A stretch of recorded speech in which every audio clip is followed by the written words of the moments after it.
stroke you see coming on, that is a variation of what we call Ondina, a very environmentally friendly form of baby oil, and doing very little harm indeed. So all super stuff, gaily coloured aircraft.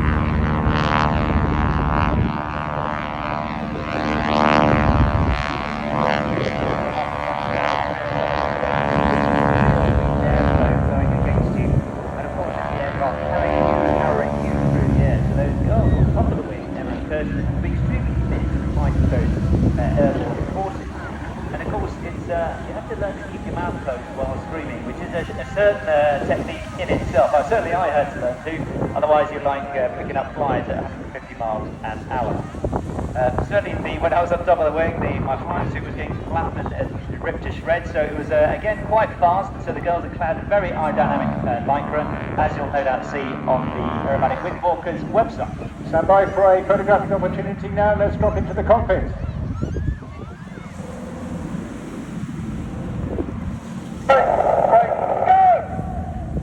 And that was the sound of Dave Barrow there, leading the team for the umpteenth season. Began his life very much old cars, and very good at that it was, but he took to flying and get us not flying these aircraft. Kirsten herself comes out and from the dancing floor, and my word, they have to work hard at it as well.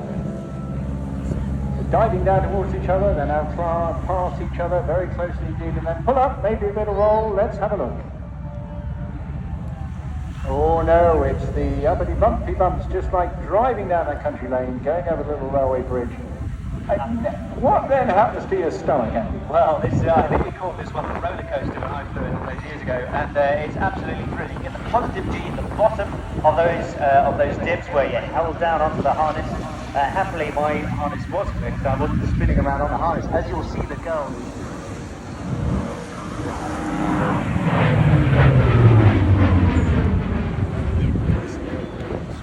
You can feel the power, can't you, in that? It's just terrific. Big engines. Beautiful aircraft, and all that power just dives off into a huge flying curve right along the frontal V axis. See if we can hear the tones now.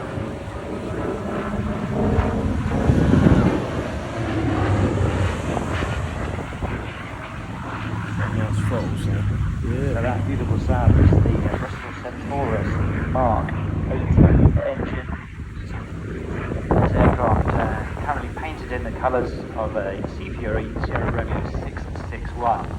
Again, it's had quite an interesting life. Many of these warbirds don't actually stay in one place, board between owners.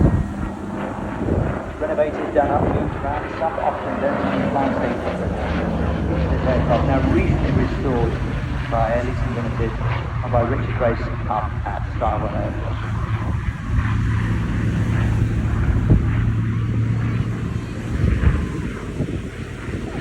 Former naval fighter bomber, Fury was development from the Tempest, which in and of itself was the development of the Typhoon, late war radial engine, powerful fast aircraft.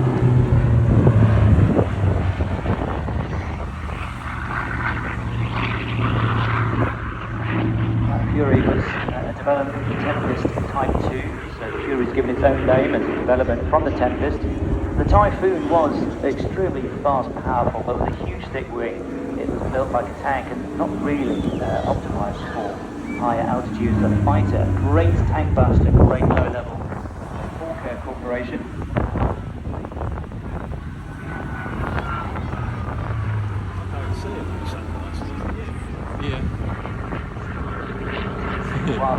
What it sounds really the aero, the gun force, or indeed the supercharger whirring away, carrying that superbly powerful engine. Capable of some at least nearly 500 miles an hour, being a late war fighter, it didn't quite speed service at the time. Now when it was developed, coming into service, the Royal Air Force were rather enamoured by the new jet fighters coming in and cancelled their contract. However, the Royal Navy, or the Fleet Air Arm as it became, being pretty canny operators who only wanted to make a few incremental steps at a time, needed aircraft that they knew carriers.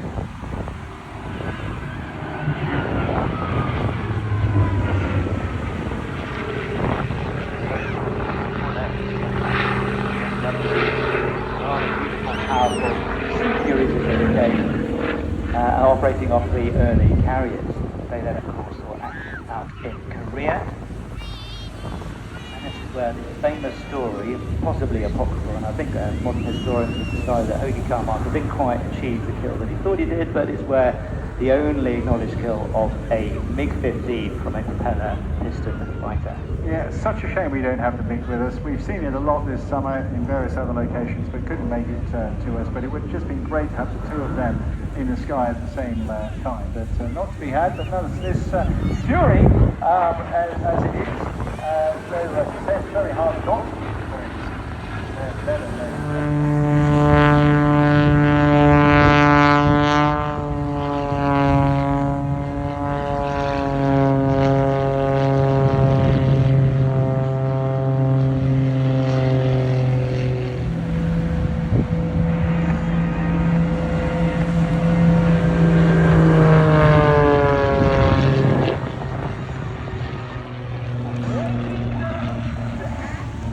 what you've already noticed is this now at the high end of advanced aerobatics, and of course something you have to train very hard for. You have to keep current at it, and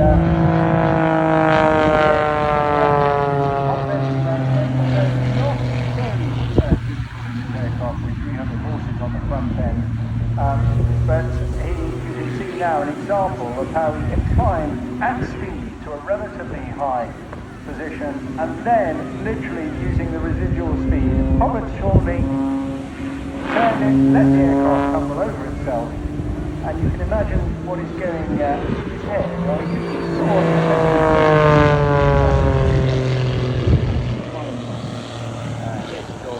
this level of aerobatic confidence is staggering. It takes an awful lot of practice, training and effort, but also the incredible capability to control surfaces on the aircraft. Incredibly manoeuvrable. The aircraft is very light, making 300 horses go a long way, allowing Richard with the control surfaces to throw the aircraft around. Being a short aircraft as well, its stability is extremely, I'd say, tenuous at the best of times, and he really exacerbates that with its control stick inputs, and is able to just really, there he is, pushing out of a manoeuvre there. I think now he's going into what looks like, just a bit of a turn there, over the top there. We're just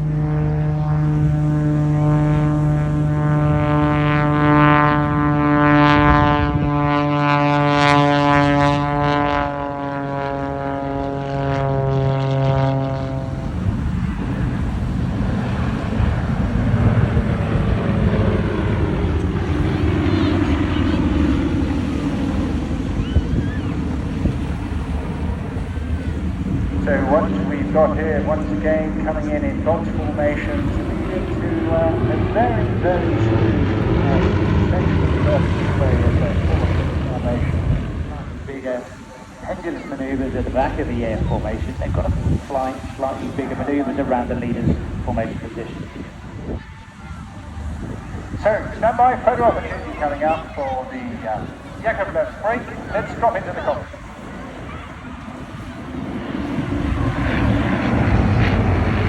Absolutely. Battle of Britain Memorial Flight.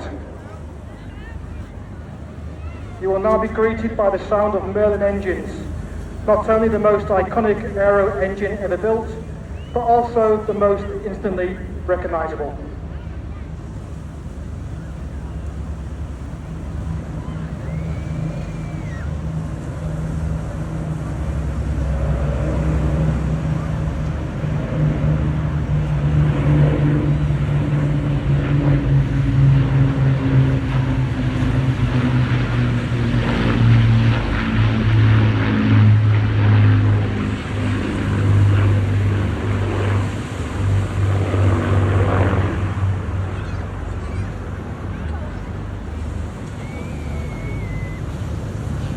Over 7,000 Lancasters were built, but only 2 remain flying in the world today.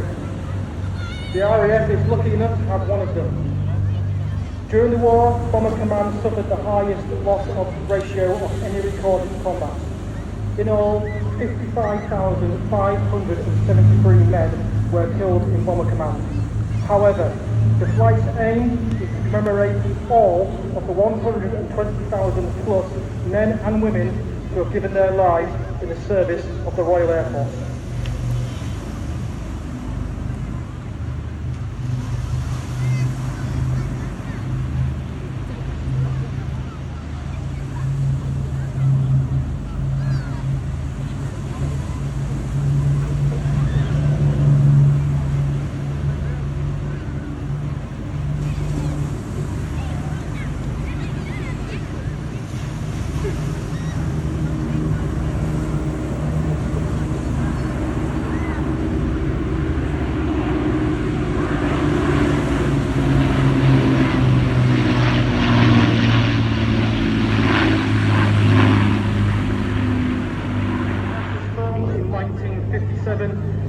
year we celebrate our 65th anniversary.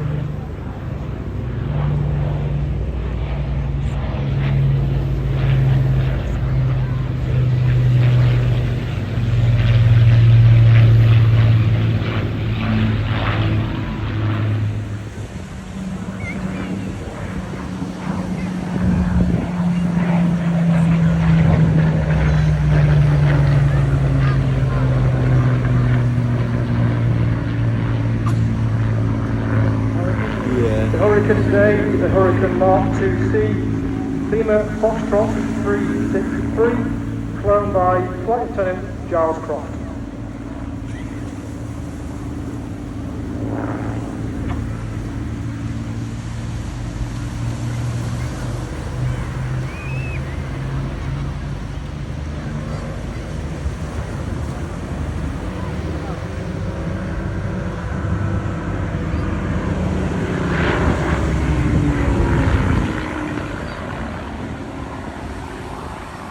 This aircraft was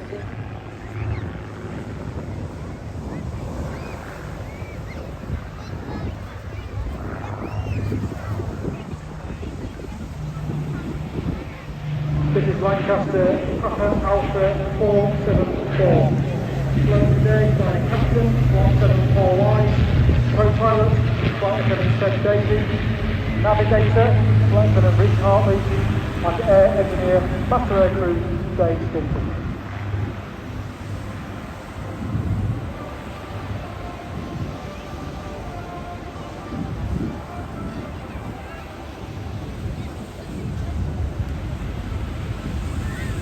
PA474 was built at the Dickers Armstrong Broughton factory in Harden, completed on 31st of May 1945.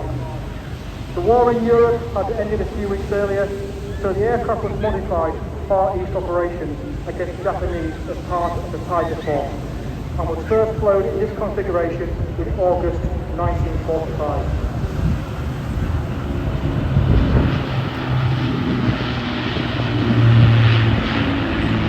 Combat operations in the Far East also ended before the aircraft could be deployed, and instead it was stored.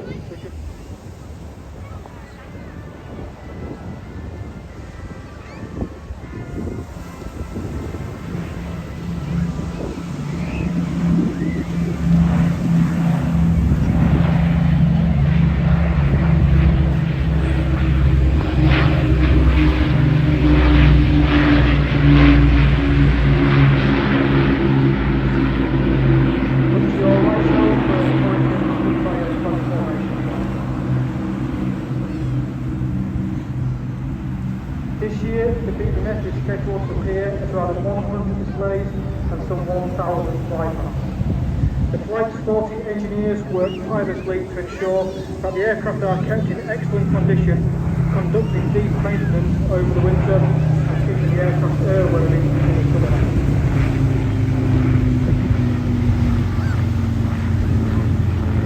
If you'd like to know more about the flight or the Royal Air Force, you can find us at raf.mod.uk/BBMF or just Google RAF BBMF. And many of our aircrew tweet from their own accounts. Finally, you can see what we are doing and see great photographs on Facebook. Our site is bbmf.official.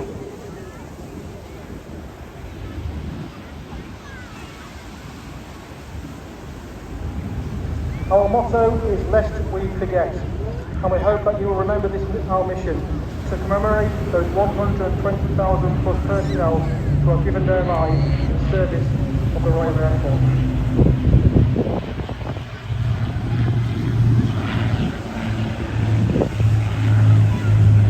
Ladies and gentlemen, boys and girls, thank you for enjoying the Royal Air Force Battle of Britain Memorial Flight. We did indeed. Many thanks to Master Air Crewman Dave Neal.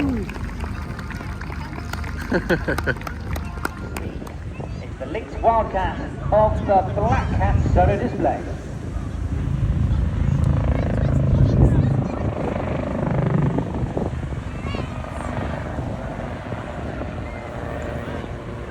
So those of a certain vintage will remember the Black Cat being two Royal Naval Fleet aircraft.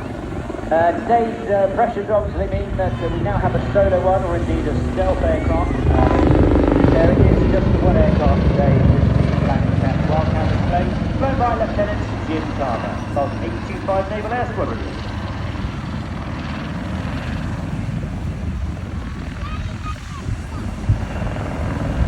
Doing that wonderful mover on a turn, just back down the display line, picking up the extra knots, a little bit of wind whizzing him down the display line here. Working this maritime exclusive zone, this is where lots of boats sit and airspace right in front of us here.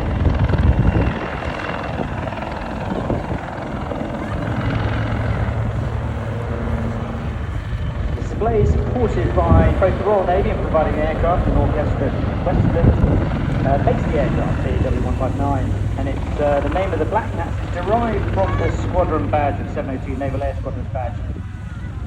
Also a little bit of a hit to the naval phrase of black hatting. No, it's not a modern day term, it's actually one-upmanship. The skill of one-upmanship, there's nothing more one-upmanship than being a naval helicopter pilot. Display pilot, no less.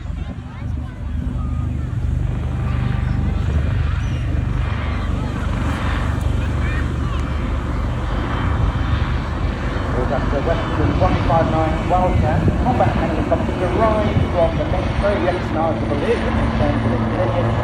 Let us see all these gestures, and tail empennage make it a highly lethal modernised variant of the old instructions. In there displaying versatility, rearward climb, then a navalised Wildcat. All ruggedised aircraft, ruggedised landing gear. For those of you who've seen the very interesting footage of naval helicopters Issue together with the departing Wildcats, but look to your left now, an absolutely outstanding photographic opportunity and really, really unique for this season. We started this about 2 months ago. Please welcome the Blades in formation here with the mighty Water Warrior Sam of the Hill.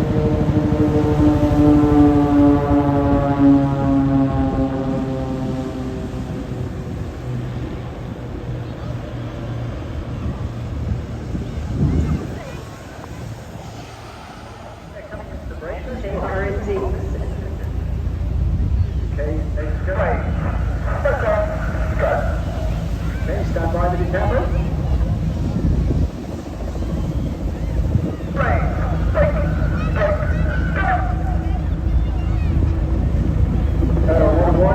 Wonderful sight that is indeed. Absolutely magnificent sky. The Blades will now be reassembled style. The Chinook will give us a nod farewell and then position future after the day.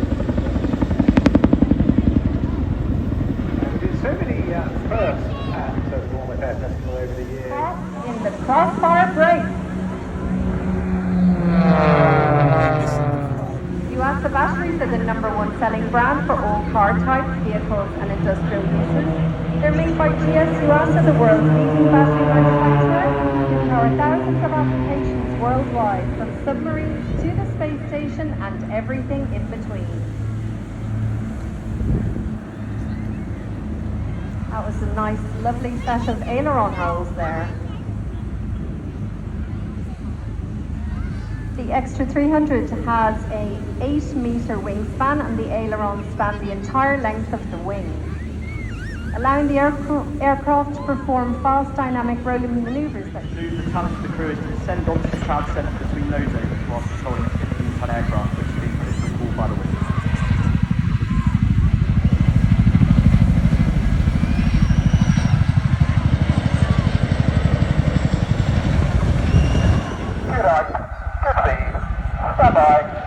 Ready, enter, now.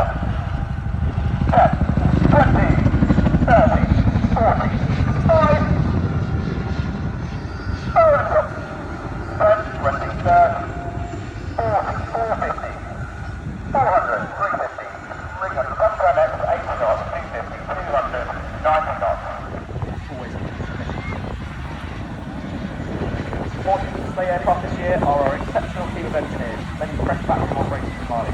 Led by Flight Attendant Nathan Rowan, who's also on this fantastic display today about their hard work and their dedication. So that's that.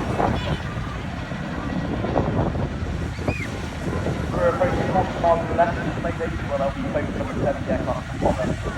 Shortly they'll full power and fly the aircraft on the flying left pedal, taking the Chinook skyward as the boarding corkscrew, rapidly rotating and climbing to 800 feet.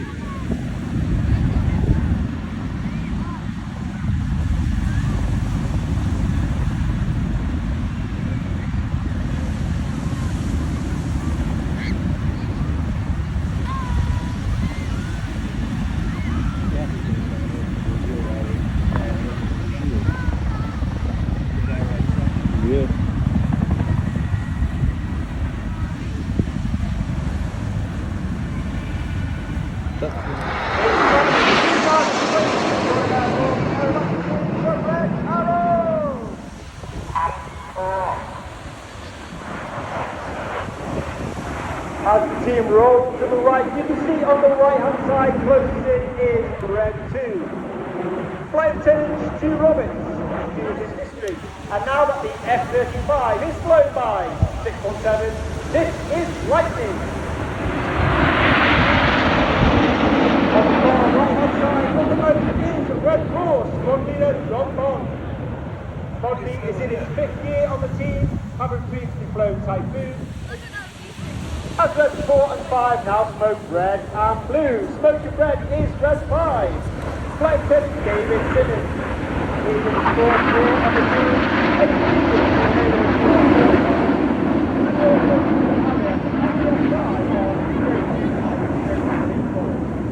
Lieutenant Adam O'Hare from 29 Squadron, Royal Air Force, Coningsby, coming in just under 600.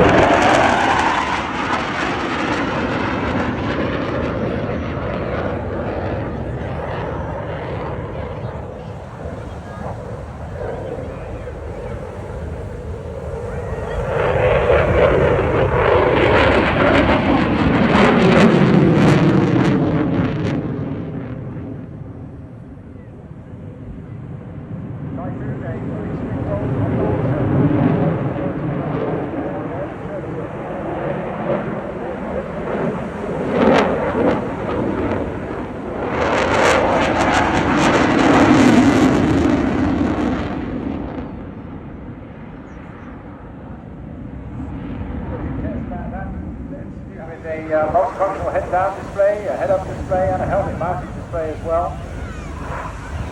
True